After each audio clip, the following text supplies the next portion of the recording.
C'est assurément une préoccupation qui est apparue plus d'une fois, particulièrement en ce qui concerne trois milieux, trois directions à suivre pour la nouvelle évangélisation. Le premier, c'est l'horizon de la science. La science et la technique qui sont, nous devons le reconnaître, surtout en ce qui concerne la culture des jeunes, un des terrains les plus vivaces, les plus intéressants, mais aussi les plus problématiques.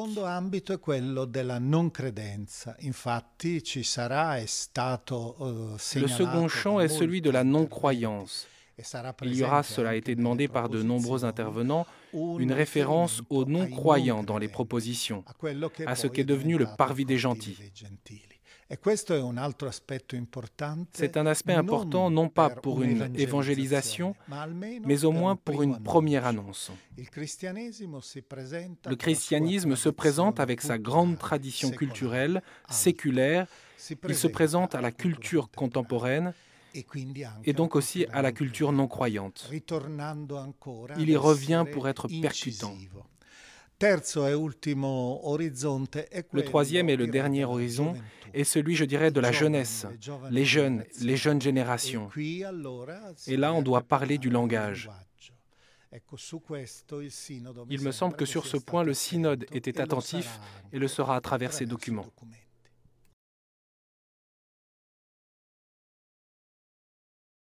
E questo è vero, è effettivamente una delle mancanze fondamentali in quel messaggio che è molto bello, anche molto incisivo, molto ricco. C'est vrai, effectivement, c'est une des lacunes fondamentales dans ce message. Il est très beau, très incisif, très riche aussi. C'est un véritable arc-en-ciel qui balaye des thèmes essentiels. Mais il lui manque cette capacité extrême qu'a le langage, surtout le langage informatique, d'aller à l'essentiel de la communication basique. Je pense que ce texte doit devenir un texte pour les communautés de fidèles qui devront travailler sur le thème de l'évangélisation, en attendant le document pontifical post-synodal. Cela peut être une base utile. Mais j'espère que plusieurs communautés ecclésiales, plusieurs églises, et je pense tout spécialement aux églises de langue anglaise, feront aussi un résumé, une synthèse, peut-être pas dans un format Twitter, mais dans un format qui va à l'essentiel. Justement pour ne pas prêter le flanc à la critique que Voltaire faisait de l'éloquence sacrée.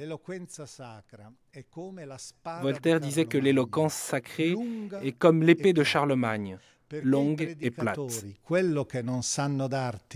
Car ce que les prédicateurs ne savent pas donner en profondeur, ils le donnent en longueur.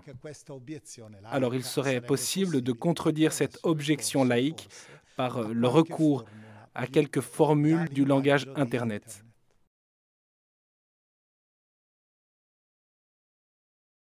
Beh, innanzitutto bisogna riconoscere che è vero, sono molte le iniziative già in corso. Je dois d'abord reconnaître qu'il est vrai qu'il y a déjà beaucoup d'initiatives en cours.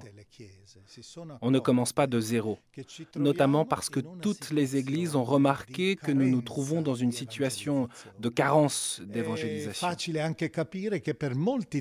Il est facile de comprendre que pour beaucoup des pratiquants, la seule grande occasion de recevoir une évangélisation est l'homélie, ce qui est très peu. C'est pour cela que beaucoup d'initiatives ont déjà été lancées, certaines ont été évoquées au synode, et il faudra en inventer d'autres, j'insiste là-dessus.